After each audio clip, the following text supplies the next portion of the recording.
Hi everyone, welcome to Strong Human Network, the Global Future Lifestyle Club. Today we are doing a session on women, women session on inspirational women, the topic. So we have today Mr. Rajesh Gangwani to our meeting to share his views and ideas on aspirational women. Before going into the topic, I would like to briefly introduce about Mr. Rajesh Gangwani. Mr. Rajesh Gangwani, as a stint of close to 3 decades in advertising and brand building, have worked with leading multinational and domestic clients. His last passion held was managing partner at Vanderman Thompson India. He brings a deep understanding of managing people, having led large multidiscipline teams, mentoring and supporting team members. Now he's transitioned into professional coaching as an executive and leadership communication coach and facilitator, which is ICF certified. So now I would like to take a call of Mr. Rajesh Gangwani sir to share your thoughts and views about inspirational or aspirational women. Yeah. Hi, sir.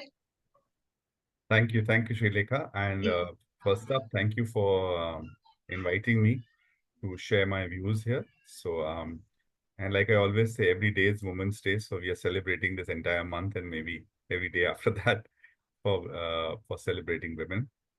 I'd like to divide this into three parts really, and three things that for me are very inspirational things about women. There's so much to talk about women and the role they play in our lives um, as mothers, as sisters, as partners, as friends, as colleagues. So there's so much that one can talk about, and you get influenced. In my own family, I was influenced by a lot of women in the family. Going forward, I had a lot of bosses, women bosses initially in my career. So yes, I think women have played a strong role in my personal and professional life. Just want to talk a little bit about the three things that which stand out for me for any conversation around women. The first one and the most important one that comes to my mind is strength. And absolutely no uh, qualms in saying that women, I believe, are far, far stronger than women, emotionally, mentally, even physically at times. So, yeah, definitely there's something about that intrinsic strength, that resilience, that tenacity, um, that emotional intelligence to be uh, to handle the storms. They're just phenomenal. The way they manage pressure and stress, and no wonder that you see a lot of women today at very senior levels in organizations. So I want to share a little bit a personal story just to bring it to life. One of the aspirational or inspirational woman in my life is my mother. Um, and yeah, she's almost close to 90 years of age now. And she went through a difficult phase some time back. She was 3 weeks in the hospital. And so when she came out of the hospital, and she was quite weak and frail, and the doctor had advised us that she should get as much bed rest as possible and less movement because she was sort of still recuperating. But we were concerned about the fact that because of her weakness, she would not be able to walk to the washroom. And how do you manage that? So we said we'll get a wheelchair to tide over that period when she couldn't. Otherwise she needed support to walk, but she was not on a wheelchair. But we thought that given her condition that she'd come out of hospital after such a long stay, we bought a wheelchair and we just kept it. We told her that we bought this. I must tell you that her reaction was very, very, we were taken aback by the reaction. She was very upset. She was upset and she was angry. Angry as in really angry. And she said, "What is this that you've got?" So we said that, "Mom, that we've got it for you because now, the doctor said you don't need to walk too much and this will help you to go to the washroom and all that." And there's, of course, a maid, a nurse to support. And she was not at all happy. So we were trying to figure out why is she so upset about it. And then I asked her that, why you don't like, you don't like the wheelchair, you don't like the color, you don't like, she said, no, I'm upset because on one hand, I'm trying to get back on my feet quickly. I want to get better faster. And y'all are telling me that I'm dependent on this wheelchair. By putting it there in the same space, you're telling me that, I will need a wheelchair. That really, Shrilekha and Lata shook me up, because imagine where she was coming from. She was coming from the fact that I want to really regain my strength. I want to get back quickly. And here we were thinking of from good intentions of helping her, and so that brought to me that whole aspect of strength. We sometimes underestimate, and like I told you, she's almost nearing 90. We underestimate the power that women have. And it really, even the more stressful it gets, the more difficult circumstances they face, the strength almost multiplies in a sense, right? So to me, that example that I wanted to share with you was very close to me, and I realized that she has always been in our lives somebody who has been um, probably, I would say, even more than my father at times, that a person whom you would go to when you are sort of feeling a little less confident, and she gives you all the strength and energy and the confidence to face life's challenges. So that's the first thing I wanted to share. The second one is the other aspect about women. And again, I'll share a little example. Many years back in my career, I was doing I was working on a woman's brand called Pond's Dream Flower Talc, and they were the first brand, if you in those days, to sponsor the International Women's Day. Now nobody sort of remembers that, but it was a brand, the first brand ever to get associated. And I was working on that brand, and part of the work that I was doing was to get an insight about women. We were doing a new advertising campaign, and we wanted to talk to different women. And one of my jobs was to go and interview some women across different sections of society, different professions. And I had the privilege of meeting the editor of Femina that time, Mrs. Vimla Patil.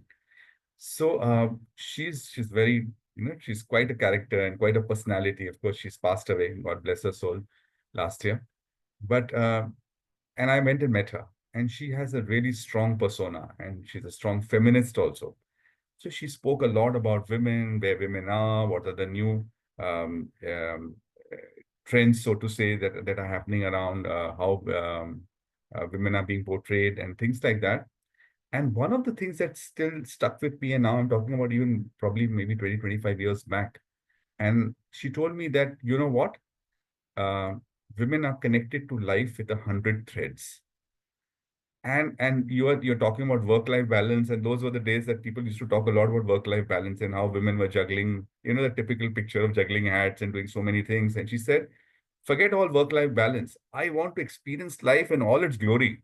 Who says I have to do this and that? I have to do so many things and hundreds of things that I want to be part of. And that became the insight for the campaign, that this is the new emerging woman. Forget about this whole work life. You're making her like one victim and dukhiari. And, let's say that she really wants to live it up. And that brings to me the kind of person that I have at very close quarters is my own wife, my wife, my spouse. And she is like, for her, it's carpe diem. It's like seize the day. For her, she's working as a she's a healthcare expert. She's working as a head of a healthcare consulting firm. But for her, work is part of her life, but not the whole part of her life. Then there's family, of course. She's very connected to her family, not just her own family, but my family. Probably sometimes I feel she's more connected to my family than I am to my own family. So she's connected to work, she's connected to family. She wants to travel, she loves traveling. She's fond of events and entertainment. We just had a great Holi festival. We played Holi, I don't know, after so many years, and she was like freaking out on the probably giving all the younger ones a, a run for their money on the dance floor with Holi. So for her, you have to embrace life in all its avatars. It cannot be just, okay, I just want, I'm going to work and coming back and looking after my house. And of course, she's a very proud homemaker as well, as a mom of two young sons. So the point is, for her, it's about make the most of it, live it up, and live life queen size almost. So again, that aspect of women, about not getting constraint or that aspiration, since we are talking about aspirational women, the aspiration to live life completely and fully, not just divided into one, two corners, like men typically will say office and home, I mean, very often. But for her, it is about the whole spectrum to enjoy and celebrate life. So that was the other part that I wanted to talk about. The third one, and also perhaps something that is more traditionally associated with women, is about empathy and kindness. Right? We know that it comes naturally. They are nourishers. They are caretakers. So today I'm in the profession that I am in, which is coaching. I find a lot of women coaches, and they're all my friends and colleagues. The one that you already is part of this network, Anita. Um, so they're all they're there in the coaching profession because they're compassionate. They want to make a difference to the world. They want to make life better. They want to they want to improve themselves, and they want to help other people. So there's a certain sense of um, caring that comes naturally, right? And here again, I would like to share another from my personal life, is about my own sister. And I find her that she's amazingly kind and compassionate. It's almost like she puts herself in the other person's shoes before she even thinks about herself. And I joke and pull her leg a lot of times, saying that I think you should have been a counselor. She used to be work in a bank earlier. For many years she was working in a bank, and I always tell her that actually you should have been doing this job, because with all the nephews and nieces and a lot of children, as they were growing up, she was the person that they would go and confide in. She would give them advice of what to do, what not to do. And she would always be very curious and a very patient listener to everything. And almost sort of thinking about what are they going through in their mind, and let me reach them where they are. So again, that came very naturally to her. So those three things that I think, if you look at it, whether it's strength and courage, the second aspect is about this whole live life, queen size, live it fully, and also this bit about empathy and kindness. To me, they have been very real, because I've seen them at very close quarters. In the case of my mom, in the case of my wife, in the case of my sister. And maybe there are so many other aspects that we cannot capture, and it probably needs more time and discussion. But I just thought of these three things to bring to the table when I think of aspirational women, or qualities that inspire me a lot in women. So I hope that answers the question that you had. Yeah, it was awesome, sir. Really, you have defined very beautifully about the woman, how she should be inspirational or aspirational. Taking own examples, your mother, your wife, and like your sister. Well, it was very great of defining them in such beautifully. uh, Thank you yeah. for giving me this opportunity. It allowed me also to put my thoughts together. Sometimes, it's like, you've grown up, you don't really think and reflect. But when this allowed me to actually reflect on each aspect a little more deeply. Okay, yeah, yeah. Okay, yes, sir. Thank you, thank you, Thank you. thank you, sir, for sharing your inputs. It was very connective to us also. Like we both for Lata, me, and every woman to every woman. Yeah. It will be very connecting what you have shared and everything. Yeah, thank you so much. Thank you Thank so much for Pleasure. your Pleasure is shares and mine. Yeah. thoughts on aspirational women. Yes, sir. Thank Yeah, you so much, thank sir. you. Thank you so much, sir, for your valuable. Hello, all. Welcome to Strong Human Network. So we are yet with another speaker today with Ms. Anitha Sachdev. Hi, ma'am. How are you doing? Doing well. Thank you for inviting me. Most Thank you so much, appreciated. ma'am. Thank you, ma'am. It was pleasure inviting you as well. So I would like to give a short brief about Anitha Sachdev, ma'am.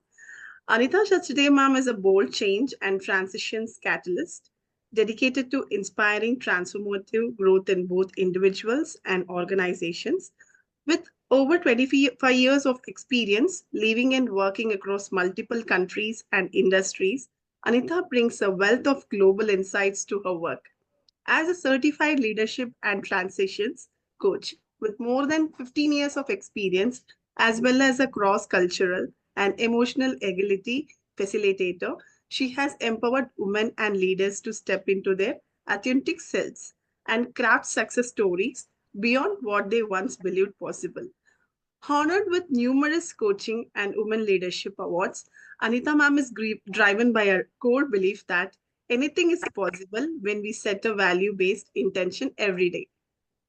Thank you, ma'am. Thank you for coming today. So, I would like to share your thoughts about our aspirational women concept. Thanks so much for the introduction. Well, ladies, we all have dreams. We all have our visions that give us excitement and hope. But how do we move beyond just dreaming and start living our aspirations, letting us guide them through in every step? Life happens. How can we make life happen for us? It starts in believing your vision, no matter big or small. For example, you may dream of starting your own business or something that's meaningful to you, or simply finding balance in your life. Your dreams don't have to be flashy, they need to be meaningful to you. They represent something special, a unique light that only you can bring to yourself and to the world. So own what you want without apology. That's very important. But dreams aren't enough. Guess what? Action is what turns them into reality. Start small. Take intentional small steps. I remember when I wanted to change my career, it was overwhelming at first. And then I started taking one course, reaching out to mentors. And I went back to college. I studied again. This was when I was in New York and Canada. Slowly, things started to fall in place. Every small action that I took, even if it was uncertain, it brought me closer to my vision, and it'll bring you to yours. Along the way, something else we need to watch out for or to trust is our instincts. The world may have opinions of what you should do, and only you know what feels right. Staying true to yourself will take you much further than trying to meet others' expectations. In my own experience, the most rewarding moments have come when I followed my gut. My gut was when I was in Canada, I decided to move back to India, and people said, "Are you living abroad for so many years? How will you do it? How will you manage?" And I said, "I'll do it." And I did it. I followed my gut. And remember, you're not alone. And I wasn't either. As women, one of the most powerful things we can do is support each other. Surround ourselves with people who believe and lift you up. I know when I doubted myself, it was encouragement from my mentors and friends that kept me going. Also, my family, some members. When challenges come, and they will, see them as part of your journey. Maybe you didn't get that promotion or the project didn't go as planned. Instead of giving up, learn from it. Each setback is an opportunity to grow. Resilience, and I repeat, resilience is the key to living through your aspirations. Finally, just don't aim for personal success at all. Aim for significance. It's a step higher. Use your journey to make an impact, not just on yourself, but everyone. It could be just, for example, taking care of your mate, which I'm sure a lot of us do, taking care of some children, or some actions that will uplift others along with you. It doesn't have to be like you go to start an NGO or go out and do something big, or you need extra money for it. We have us, and we can move ourselves to significance at any given time. So success is achievement driven. Purpose is contribution driven. So it's a combination of both, and we can do both at any given time. So I encourage you to live through your aspirations, your dreams, your vision, whichever you are experiencing at this moment, and create a life that when you are older, and you can say it was a life well lived, and inspire others by being a role model. Thank you for the opportunity. Thank you for letting me share my experience with you. And I hope this helps you along the way. Thank you. That was amazing, ma'am. Thank you so much for your beautiful insights. And it was motivated for us as well. Thank you so Good. much, ma'am, today. And it was pleasure talking to you today and to welcome you today as well. Thank you so much, ma'am. Thank you so much. Thank you. Thank you so much. Thank you, Rajini. Thank you, Shailaja. Yeah, for your- thank you. Thank you so much. Thank you. Bye-bye. Thanks. Yeah. Thank you. Thank you, ma'am.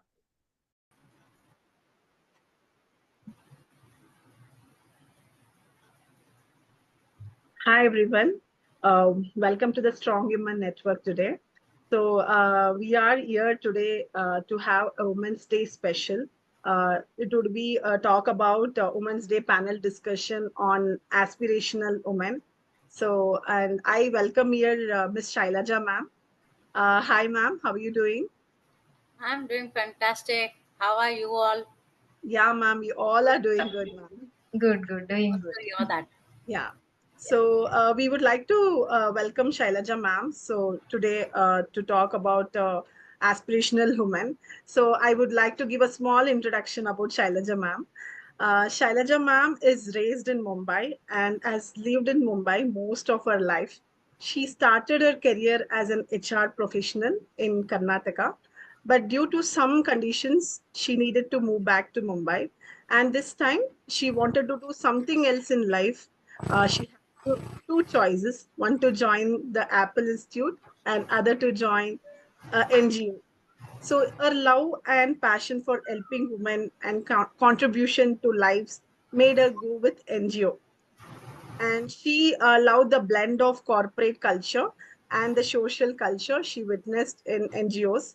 She joined one the top of NGOs at the time. What I see in Shailaja ma'am is a lot of figure it out, genuine, genuine attitude. She has learned her lessons from life, and indeed, life and her own experience seems to be her biggest teacher. She loves to bring a positive change in a people's life through interactions, stories, and skill development. She lives. She as well, reading and gardening and researching.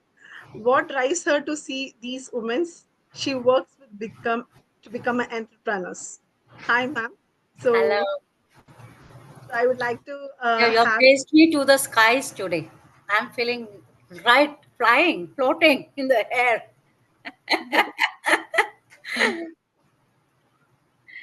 Okay. So it's a pleasure, ma'am. So welcoming you.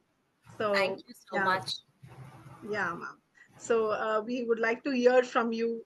So what is your thought about an aspirational woman? Can you please share with us? I think every woman can become an aspirational woman. I just believe that. Um so it need not necessarily be someone who has achieved something or someone who has reached some top position, something like that. But it can be any common person. And I think women as such are very resilient. I mean, we all know that. So this allows her to become an aspirational woman. All this actually depends on what she thinks and how she wants to become. Like just a few minutes back, I was telling one of the women the same thing. It's what you decide to become and how you take that. Once you have made that decision that, yes, I want to become this, or I want to move on in life, or I want to become successful in life, then you are giving motivation to other women, you are becoming an inspiration to others, because the path will just start showing itself and you reach wherever you want to reach. And that is exactly my story also, basically. So it was not something that I had planned very much, but like you already said in the introduction, being in the corporate world for some time, I just realized that I need to do different things. And even at that point of time, I didn't think of becoming an aspirational woman, but I certainly thought that I need to bring about change. So the change has to start within first before I actually want to go and change out people. So that is how I said I need to have a blend of, because coming from a corporate background, I knew that I would just not fit into anything. And then I noticed that these were, and it really synced with my kind of change that I had thought of. And that is how I went into all this. And like I said, the path just started showing itself. and it's gone on. And today, like, I have people asking me questions, asking me to motivate them, and they keep telling even one line that you tell, yes, we feel very motivated. So that's the way it is. That's superb, ma'am. Beautifully said. That's so inspiration. So most of the women would like to see you as an inspiration, as a role model. Thank you so much, Yes, ma'am. That was yes, really very beautiful. much. Yeah, yeah, Yeah, I yeah, don't want to extend anything more. I think yeah, everything is self-explanatory over here. Yes, yeah. just think that you can do it. That is all. Yes, Yeah. yeah. Thank you so much, ma'am. Hi everyone, welcome to Strong Human Network. Today we have one more guest, Mrs. Rajni, to share her views on aspirational women. Let us welcome Mrs. Rajni to share her views. Hi Rajni, how are you doing? I'm fine. Thank you, Yeah, Shrilekha. yeah. Before going into the topic, I just want to give a brief introduction about Rajni. Rajni, she has 20 years plus experience in the industry. She started with recruitment and HR and then moved towards education, life skills, and counseling. Currently, she is a consultant with a couple of NGOs in Bangalore handling various roles. So now I hand over to you, Rajni, to give your valuable words on the topic aspirational women. Thank you, Shrilekha. Yeah. So warm welcome to all of you. I was just reading a couple of minutes ago about the meaning of aspirational women, as mentioned by the Cambridge University.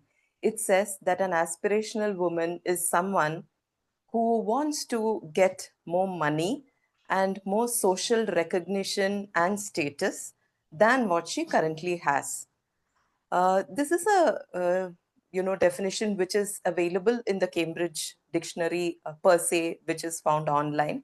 I would like to go one step further and say that an aspirational woman is somebody who wants to possess money and social status. At the same time, she's also somebody who wants to take along with her different facets of her life. For example, a woman has three major lives or three